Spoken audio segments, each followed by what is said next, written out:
तो hello guys, welcome back to another video. तो आज मैं एक्सप्लेन करने जा रहा हूँ ग्योतारो की बैक स्टोरी, जहाँ पर हमें उसकी बैक स्टोरी कोई बहुत ज्यादा लंबी तो नहीं दिखाई गई है, येट काफी ज्यादा अच्छी है। और पर्सनली मुझे ग्योतारो की बैक स्टोरी काफी ज्यादा अच्छी लगी थी। That's why I am making this video. तो हमारी स्टोरी की शुरुआत होती है रोशोमोन रिवर बैंक से, और ये जगह एंटरटेनमेंट डिस्ट्रिक्ट का सबसे ज्यादा लोएस्ट यानी सबसे ज्यादा गरीब इलाका था। और यहाँ पर लोगों को उनके बच्चों को 2 वक्त की रोटी खिलाने तक के पैसे नहीं होते थे उनपे, तभी यहाँ पर बच्चों को कर्ज समझा जाता था। जहाँ पर ग्योतारो का जन्म यहीं पर हुआ था, और उसके जन्म से पहले उसकी माँ ने उसे कई बार मारने की कोशिश भी करी। और ग्योतारो के पैदा होने के बाद भी उसकी माँ ने उसे कई बार मारने की कोशिश करी, क्योंकि यहाँ पर हर बच्चे को एक बर्डन ही समझा जाता था, एक कर्ज समझा जाता था, एक बोझ समझा जाता था। तो गाइस, मैं एक्सप्लेन करते करते साथ साथ अपना भी ओपिनियन रखता रहूंगा कि क्या पता उस सीन के हिसाब से वो कैरेक्टर क्या सोच रहा हो। मैं ये चीज को भी एक्सप्लेन करना चाहता हूँ अपने पॉइंट ऑफ व्यू से, जहाँ पर मुझे ऐसा लगता है कि उसकी मदर के पॉइंट ऑफ व्यू से वो सिर्फ उनका भलाई चाहती थी कि वो इतनी ज्यादा बुरी जगह पे पैदा ना होए, और यहाँ जीने से अच्छा है कि ये मरी जाए और अपनी अगली लाइफ में क्या पता काफी ज्यादा अच्छी जगह पैदा हो। क्योंकि ये जगह सिर्फ इसलिए बुरी नहीं है क्योंकि उनके पास 2 वक्त की रोटी नहीं है खाने को। ये जगह इसलिए भी बुरी है क्योंकि यहाँ के लोग बुरे हैं, और इन लोगों के बुरे होने का कारण है इनकी सराउंडिंग्स। क्योंकि इंसान को अगर 2 वक्त की रोटी ना मिले खाने को, पर वो तब भी खुश रह सकता है, पर इंसान को अगर 2 वक्त का प्यार ना मिले तो वो बुरा ही बनता है। जहाँ पर हम वापस आ जाते हैं ग्योतारो की स्टोरी पे, जहाँ पर ग्योतारो काफी ज्यादा कमजोर था, एक सूखे पत्ते की तरह, पर उसने कभी भी जीने की आस नहीं छोड़ी। जहाँ पर ग्योतारो सिर्फ कमजोर ही नहीं था, वो काफी ज्यादा बदसूरत और गंदा भी था, और सर से पैर तक पूरा मैल और जुओं में भरा पड़ा, और उसमें से काफी ज्यादा गंदी बदबू भी आती थी। जहाँ पर उसकी गंदी आवाज और उसकी गंदी शकल के लिए उसका मजाक भी उड़ाया जाता था। डरपोक, नाली का कीड़ा, नाकाम, निकम्मा, और उसके गंदे होने के कारण उस पर पत्थर भी मारे जाते थे। और ग्योतारो को ऐसा लगता था कि हमेशा से दुनिया की जितनी भी सारी गालियां हैं वो सिर्फ मेरे लिए बनी है। जहाँ पर एंटरटेनमेंट डिस्ट्रिक्ट में ग्योतारो से सब लोग नफरत करते थे, और एंटरटेनमेंट डिस्ट्रिक्ट वही जगह है जहाँ पर खूबसूरती को गौरव माना जाता है। और ग्योतारो का इतना ज्यादा बदसूरत होना उसके लिए श्राप से कम नहीं था। जहाँ पर जब ग्योतारो को भूख लगती थी तो वो चूहे और कीड़े खा लेता था, और इसलिए वहाँ के लोग उसे मॉन्स्टर मानते थे। जहाँ पर ग्योतारो का सिर्फ एक लौता टॉय उसका एक सीकल था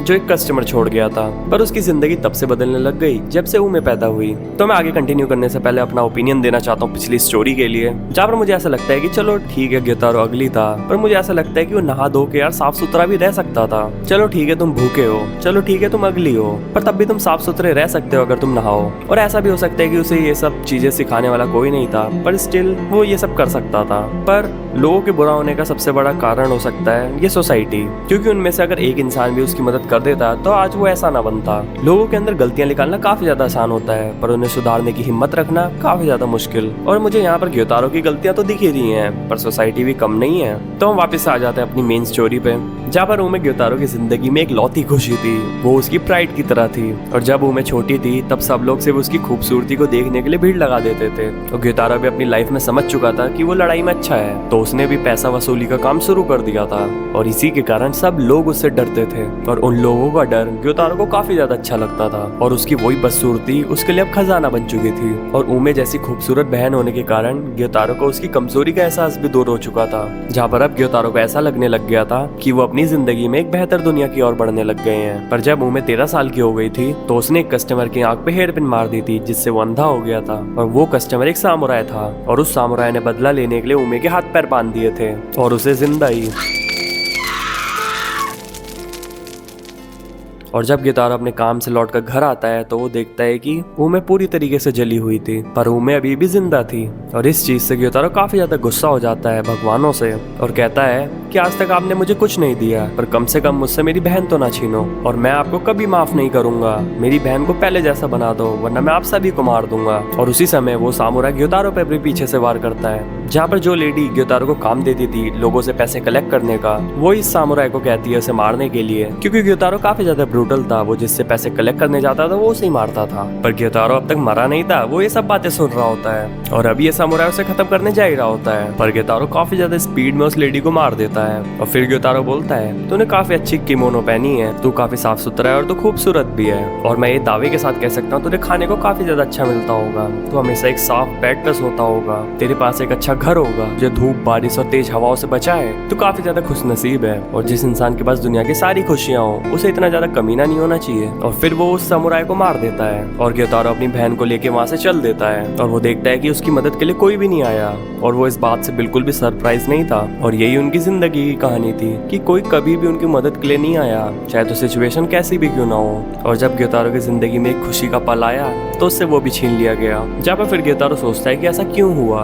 अच्छा समय और बुरा समय दोनों ही जिंदगी का हिस्सा है और दोनों ही समय बारी बारी से आने चाहिए। और फिर हम देखते हैं कि वहाँ पर कोई आ चुका है और ये वही बंदा है जो इन दोनों की लाइफ को पूरी तरीके से बदल देगा। और वो पूछता है कि यहाँ पर क्या हुआ।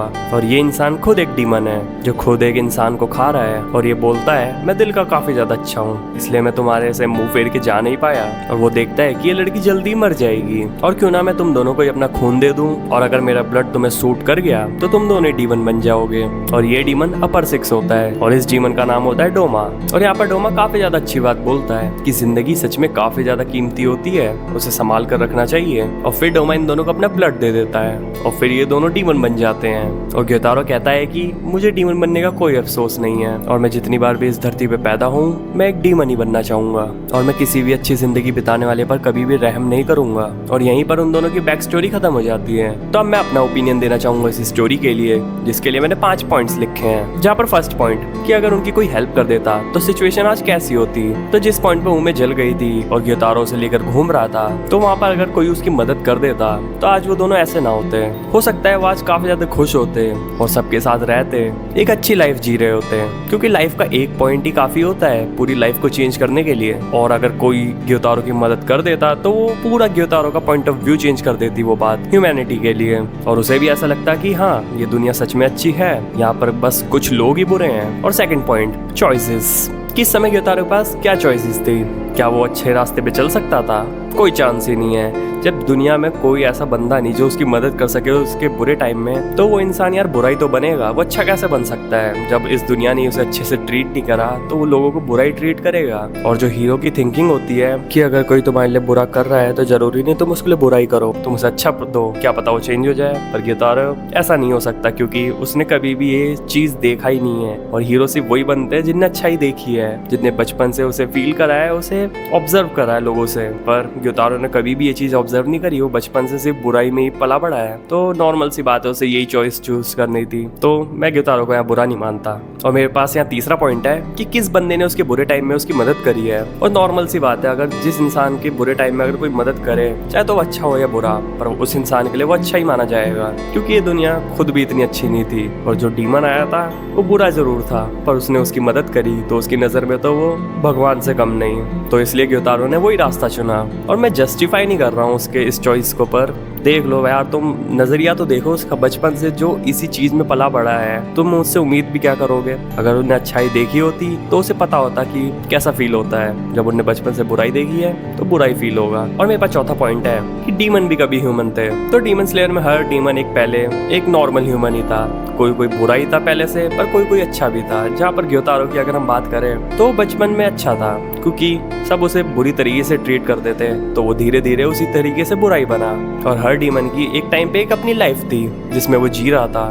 कोई कोई अच्छा था, कोई कोई बुरा। जहाँ पर लास्ट पॉइंट है, तानजीरो और ग्योतारो ऑलमोस्ट सेम ही है, बस एक को एक हाशिरा ने बचाया, एक को एक अपर डीमन ने। दोनों ही अपनी लाइफ में जब लोएस्ट पॉइंट पे थे तब उनकी मदद के लिए कोई आया। एक जना अच्छा था, एक जना बुरा, पर दोनों की नजरों में वो हीरो ही हैं और इन दी एंड वो दोनों ही खुश होंगे।